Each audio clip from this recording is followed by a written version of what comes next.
அப்போ ராமாயணம் மகாபாரதம் இதெல்லாம் கேக்குறவாள்லாம் மடையன்கிறா? டேய், அதெல்லாம் ஊட்டான்ஸ்ரா. அவர் சொல்றது கரெக்ட். ராமாயணம் மகாபாரதம் இதெல்லாம் நிஜமாவே நடந்துச்சா? வெறும் உடான்ஸ் சார். எப்படி தெரியும் உடான்ஸ்னு? அதான் நீலகண்டன் சார் சொல்றாரு. ஓ, நீலகண்டன் தான் இனிமே உங்களுக்கு அத்தாரிட்டி. இதை பொறுத்த அளவுல நீலகண்டனுக்கு தெரிஞ்சது அவ்வளவுதான். கரெக்ட். அதுதான்.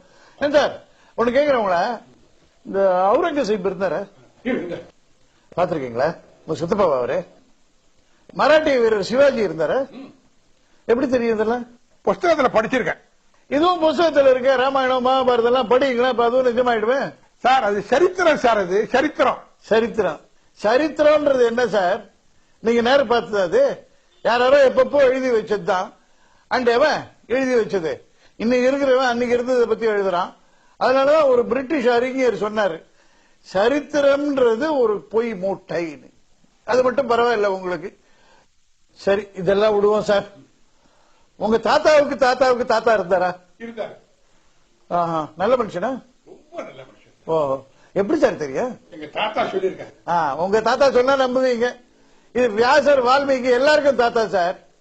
இது சொன்னா நம்ப மாட்டீங்களா? அது எழுதி வச்சாக்க சார் இதெல்லாம் பிராமணங்க டாமினேட் பண்ணணும்னு சொன்ன கதைங்க சார். இதெல்லாம் பிராமணங்க சொன்ன கதைங்க. வியாசரும் பிராமணர் இல்ல, வால்மீகியும் பிராமணர் இல்ல. வியாசர் ஒரு மீனவ பெண்மணிக்கு பிறந்தவர். வால்மீகி ஒரு வேடுவர். இவங்க ரெண்டு பேரும் பிராமின்ஸ் சொல்லியிருக்காங்களா? சரி, அவங்க யார பத்தி சொன்னாங்க? வால்மீகி சொன்னது ராமரை பத்தி. ராமர் ஒரு சத்திரியர், பிராமணர் இல்ல. வியாசர் சொன்னது கிருஷ்ணரை பத்தி. கிருஷ்ணர் யாதவ குலத்தை சார்ந்தவர், அவரும் பிராமணர் இல்ல.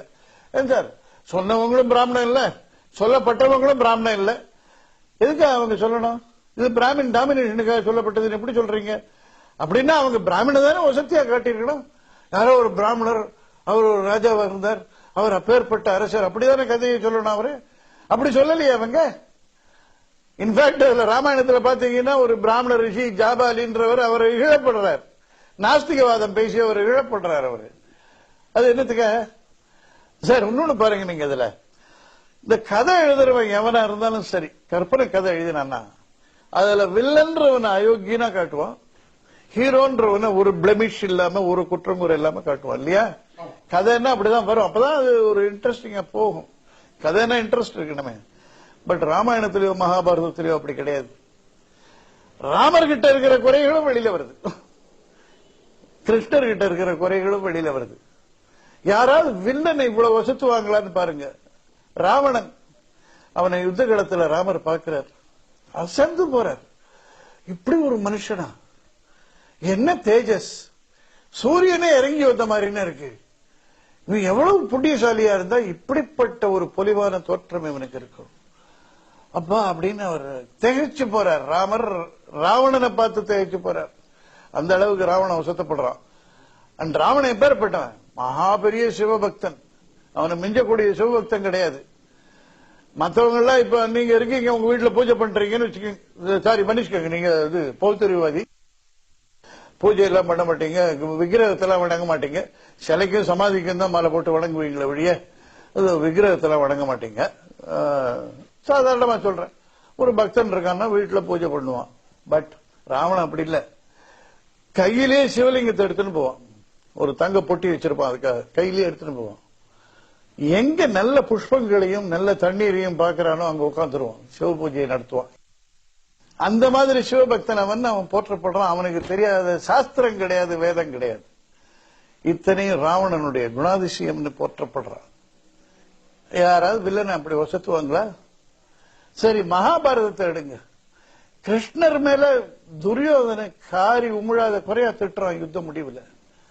அதுக்கு முன்னால சிசுபாலன் திட்டுறான். அதெல்லாம் அதுல வருது. பெரிய ஆர்குமெண்ட்ஸ் ஓடணும். துரியோதனன் கிருஷ்ணரை பார்த்து யுத்த முடிவுல சொல்றான், நீ ஜெயிச்சது ஒரு ஜெயிப்பா, இது ஒரு வெற்றியா? எல்லாம் ஃப்ராட் பண்ணி தானே ஜெயிச்சீங்க, எல்லாம் தந்திரம். யாரு ஸ்ட்ரைட்டா அடிச்சீங்க நீங்க? துரோணரியா, பீஷ்மரியா, ஜெயதிரதரியா? யாரு ஸ்ட்ரைட்டா அடிச்சீங்க? எல்லாம் ட்ரிக் பண்ணி தானே பண்ணீங்க. கடைசியில இந்த பீமை என்ன அடிச்சது எப்படி தொடையில, கதை யுத்தத்துல ஃபவுல் கேம், அது தொடையில் அடிக்கிறது, இடுப்புக்கள் அடிக்கிறது. அப்படி அடிச்சு அது ஒன் சிக்னல் மேல நடந்த காரியம் இது. உங்களுக்கு எல்லாம் வெக்கமே இல்லையா அப்படின்னு கேக்குறான். அதோட விட்டுருந்தா கூட பரவாயில்ல.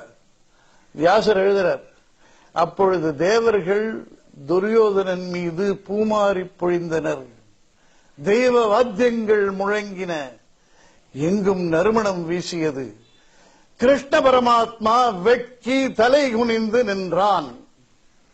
இதுக்கு என்ன சொல்றீங்க நீங்க? ஏன் இப்படி எழுதணும்? கிருஷ்ணர் தான் அதுல அவதாரம், அவரை பத்தி இப்படி வருது. ஏன் இந்த மாதிரி வருதுன்னா ஃபேக்ட சொல்லிட்டு போறாங்க. இந்த கேரக்டர் வசத்திரமா, இந்த இடத்துல இந்த கேரக்டர் தாழ்த்தரமா, இதெல்லாம் பார்க்கல. Facts facts facts. அதனாலதான் அப்படி வருது. ஹிஸ்டரின்றப்போ ஒருத்தங்கிட்ட இருக்கிற நல்ல குணமும் வரும், கெட்ட குணமும் வரும். இதெல்லாம் ஹிஸ்டரின்றதுனாலதான் அது வருது. இதை தவிர பாத்தீங்கன்னா நீங்க இந்த இன்னைக்கு ஆராய்ச்சிகள்ல எவ்வளவோ கிடைக்கிறது. துவாரகையில இது கிடைச்சதுன்றாங்க, சிலோன்ல இது கிடைச்சதுன்றாங்க. சேது பிரிட்ஜ் எடுத்துக்கோங்க சார், உலகத்துல அந்த மாதிரி ஃபார்மேஷன் கிடையாது. அது எங்க வருது? ராமாயணத்துல வருது. ராமாயணத்துல அதனுடைய புனிதத்தன்மையை பத்தி அவ்வளவு சொல்லியிருக்கு. சேது பிரிட்ஜை பத்தி ராமரே சொல்றார் சீதைக்கு காமிச்சு. இங்க வந்தாங்கன்னா எல்லா பாவமும் தீர்ந்து போகும், எதுலையும் தீராத பாவம் இங்க இதை வந்து பார்த்தா போறோம் அப்படின்றார். இதெல்லாம் எதுனால? ஃபேக்ட்ஸ். அதனாலதான் அன்னைக்கு இருக்கிறது இன்னைக்கே இருக்கு அழியாம. இதெல்லாம் ஃபேக்ட்ஸ். உங்களுக்கு தோல்வி அதெல்லாம் ஏன் இப்படி வெறுமை வந்ததா? கற்பனைங்க. அன்னைக்கு ராமர் சொல்லிட்டார், வால்மீகி சொல்லிட்டாருன்றதுக்காக எவனோத்த வந்து அப்புறம் கட்டினான் அந்த சேத்து பிரிட்ஜ. சார் இதெல்லாம் ஃபேக்ட்ஸா இருக்கிறதுனாலதான் இவ்வளவு நாள் தாங்கி நிக்கிறது.